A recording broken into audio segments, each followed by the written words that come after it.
It is restaurant week here in Baltimore City, where restaurants all across Baltimore give some discounted deals.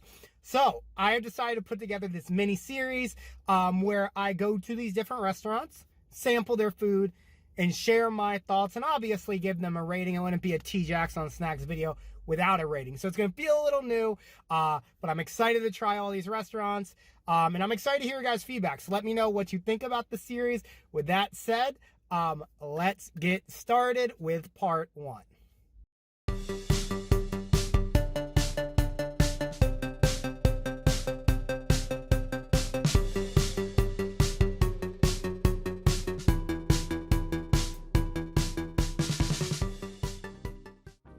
Day one of restaurant week in Baltimore.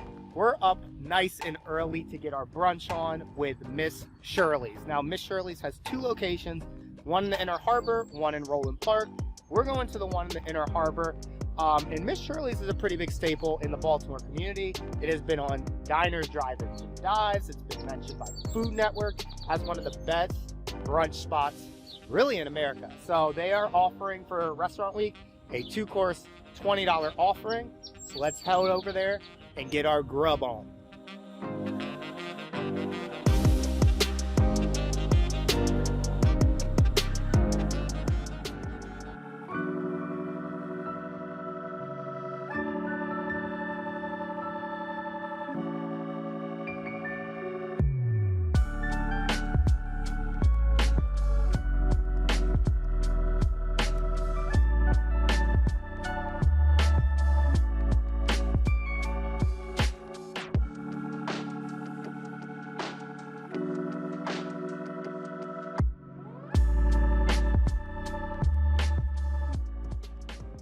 First meal done, and Miss Shirley's left me with this smile you see on my face. It was incredible from top down. Starting with the first course, it was difficult to pick, but I got the duo of biscuits. So it was a mango lemon biscuit and an everything but the cream cheese biscuit, and then a mango lemon curd. That everything biscuit was everything I needed to get my day started right. It was incredible. It was flavorful. I will say the mango lemon, both in the biscuit and in the curd, it could have been hyped up a little bit with the flavor. It's missing a little bit of the kind of zing to that. With that said, absolutely fantastic dish. Then the main, the beautiful, the exquisite chicken and waffles. So this is the dish that was featured on diners, drive-ins, and dives. It was chicken tenders, fried, crispy, perfection with a honey mustard aioli on it. Usually I find in a chicken and waffles dish, the chicken is actually the weak part and the waffle kind of comes through. This one, the chicken was great, smashed the whole thing. The waffles. I am not someone who usually likes heat because usually it's just hot with no flavor. They had a jalapeno butter with Cajun spice to smother all over the 4 little mini waffles. Those cheddar onion waffles. It was otherworldly. I'll just keep it at that. Otherwise, service, incredible. We had a little mishap. It was our fault. Manager there took care of us, did what we needed to do. Waitress was incredible. Overall atmosphere was tremendous. I want to give Miss Shirley's a 10, but it's the first place. So I'm concerned that giving it a 10, it means it's the best already. I'm going to hold off on that. I may revisit it. I'm going to give Miss Shirley's for restaurant week, restaurant number 1, a solid 9.7. The only thing preventing it from getting a 10, like I said, was that mango lemon curd, and the biscuit could have been hyped up in flavor. But if you have not visited Miss Shirley's yet, there are 4 locations in Baltimore, or in Maryland. 3 are in Baltimore. One's at BWI Airport. There's one in Roland Park. There's one in the Inner Harbor. And then there's one in Annapolis. So if you're not in the Baltimore area, you may want to try Annapolis. But go check Miss Shirley's out. And I'm excited for what the rest of the week has to come. I think next will be Sunday at Limoncello. I am currently on my balcony getting ready to try restaurant number 2, which is Limoncello. I'm sure I'm Americanizing that pronunciation, but it is what it is. And I'm doing this from the balcony because this is only about a 4 to 5 minute walk away from where I'm currently residing.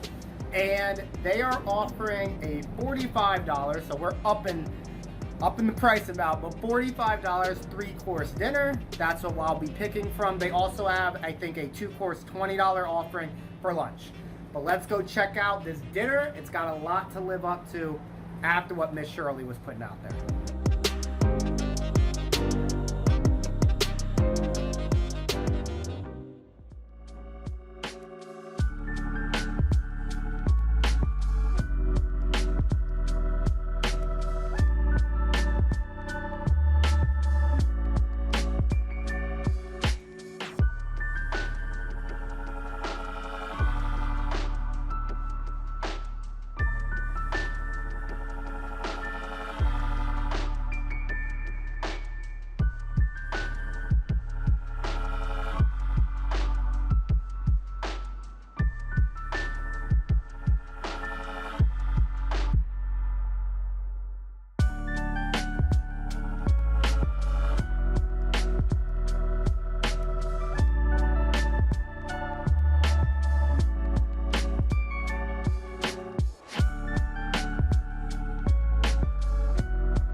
So after taking the day off yesterday, we dined at Limoncello. I'm back, gotta sit down because the tum-tum post-eating gets a little bit heavy. But first thing that was ordered at the table, they have these Limoncello flights. I did not partake, of course, in any of the flights because I do not participate in said behaviors. Anyway, the next thing that came out was some bread. It was super nice. I think bread's like a top 5 food, honestly. They did an interesting thing. It was olive oil, they put garlic in it, and then there was vinegar. That was also in it. I would have preferred the garlic actually be infused in the olive oil because it just sitting there didn't really give a very good garlic flavor, but the bread was fantastic. First course, I got the beef carpaccio. If you guys do not know what that is, it's basically like a raw beef dish. They use filet mignon. There was a mustard aioli. There was some capers, some microgreens. It was fantastic, super light, great way to start the meal. Main course, I got the bucatini carbonara, guanciale, egg, and cheese. That one honestly disappointed me a little bit. The guanciale, it felt like the fat wasn't rendered fully, so it was a little bit chewy for you boy. I'm not gonna lie. I like my guanciale or bacon a little crispy-ispy, but that was a little chewy and it lacked a little salt, in my opinion too. And I know that's strange because guanciale is always already salty, so is Parmesan cheese, but it is what it is. It was just okay. Dinner, I finished up with a torta al limoncino, which was this super soft sponge cake. The spoon wasn't even a fork, ran straight through it. Delicious, light way to end the meal. So overall for Limoncello, it does not compete with Miss Shirley. And also, if I'm going there and spending 45 bones plus tax, I'm expecting this 3-course meal to blow me away, and it simply did not do so. With that said, no culinary crimes were committed. Everything was pretty good. The first course, honestly, that carpaccio was probably the best. Bucatini carbonara disappointed me a little bit, but overall, based on what I got at Limoncello, probably giving it like a 6.2. Not bad, but for its price point, it's not what I'm looking for, to be honest with you. So with that said, tomorrow we'll be hitting up 2 places. We'll be hitting up the Michi's for lunch, and I believe it is Annabelle Tavern for dinner. So if you enjoyed this, stick forward and you'll see those 2 restaurants in part 2.